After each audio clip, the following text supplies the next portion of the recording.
আজকের তরুণ প্রজন্মের উদ্যোগে শিক্ষা সামগ্রী বিতরণ আজকের সভা সভাপতি উপস্থিত আছেন ৯ সংসদ আসনের জননন্দিনী নেতা আবু সুফিয়ান সাহেব, আমাদের বর্তমান এমপি। উপস্থিত আছেন আনুষ্ঠান রিপু, আক্তার সদাগর, SM সেলিম, ইয়াকুব চৌধুরী, নাজিম, জসিমউদ্দিন, মামুন, গিয়াসউদ্দিন, মন্নান এবং অসংখ্য নেতৃবৃন্দ, জাহাঙ্গীর, জসিম, মানিক, হানিফ এবং আমার সম্মুখে যারা আছে।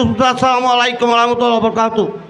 আমরা কার সাথে আজকে কথা বলতে এসেছি যে হলো কথা বললে কথা বলেন, এটার নাম কি বলেন? এটার নাম হলো বই। বইয়ের সাথে আপনি যদি কথা বলেন তাহলে কথা বলতে হবে, এটা হলো বই। তো আমাদের আজকে শিক্ষা ব্যবস্থার মধ্যে এখানে এসেছি, আমাদের এমন শিক্ষিত হতে হবে যে শিক্ষা আমাদেরকে গার্মেন্টসের চাকরি ছেড়ে ভালো একটা জায়গায় যেতে হবে। আমাদেরকে শিক্ষা MA BA পাস করে লেকচার টেম্পু চালাতে হবে না, এ ধরনের শিক্ষা নিতে আসতে হবে। অতীতে যারা শিক্ষা নীতিতে এসেছে ওরা বলেছে কি বাঁদর থেকে মানুষ সৃষ্টি, এ ধরনের শিক্ষা আমাদের দরকার নাই। আমাদের এমন শিক্ষিত হবে যেমন তারেক জি এখন একটা শিক্ষানীতি আনছে, বর্তমান আগামী বছর এটা প্রচার হবে। ক্লাস 4 হইতে 5টা ভাষা, বিদেশি ভাষা কমপক্ষে একটা বিদেশি ভাষা শিখতে হবে। যে ভাষা শিখলে আপনি জাপানে যাবেন, জাপানি ভাষা শিখতে হবে। কোরিয়ান গেলে কোরিয়ান ভাষা শিখতে হবে। আরব দেশে গেলে আরবি ভাষা শিখতে হবে। এই ধরনের একটা ভাষা আপনাদেরকে মাসবি একটা ক্লাসের মধ্যে দিবে। এটা শিখলে আপনাদের বিদেশে গিয়ে আর কষ্ট পাবেন না। এটা হলো শিক্ষানীতি। আর শিক্ষা এমন একটা শিক্ষা যে শিক্ষা আপনার ছেলেকে মানুষের মতো মানুষ করতে পারে, সমাজকে সুন্দর করতে পারবে, মা বাপকে ইজ্জত করতে পারবে। এ ধরনের শিক্ষা করতে হবে, শিক্ষিত হতে হবে।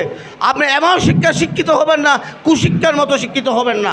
আমাদের চট্টগ্রাম সিটি কর্পোরেশনের এক শিক্ষা কর্মকর্তা ছিল, ওনার নাম হলো রুশানা হাবরি।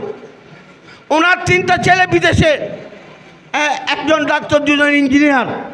ওনার মৃত্যুর পর 6 দিন রেখে দিয়েছে, ওনাকে দেখার জন্য ছেলেগুলো আসে নাই।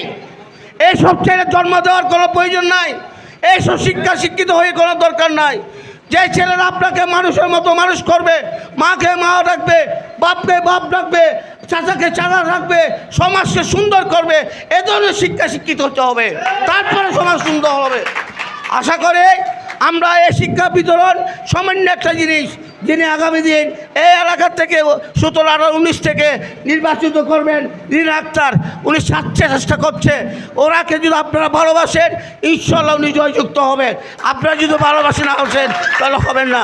চেষ্টা করে যেতে হবে, চেষ্টা করে না গেলে ইনশাল্লাহ কোনো ফল পাওয়া যাবে না। আমি চেষ্টা করবে রিমা আক্তারকে বলবো, আপনি দেওয়াল সৃষ্টি করবেন না, আপনি সেতু সৃষ্টি করেন। সেতু সৃষ্টি করলে আপনার কাছে সবাই আসবে।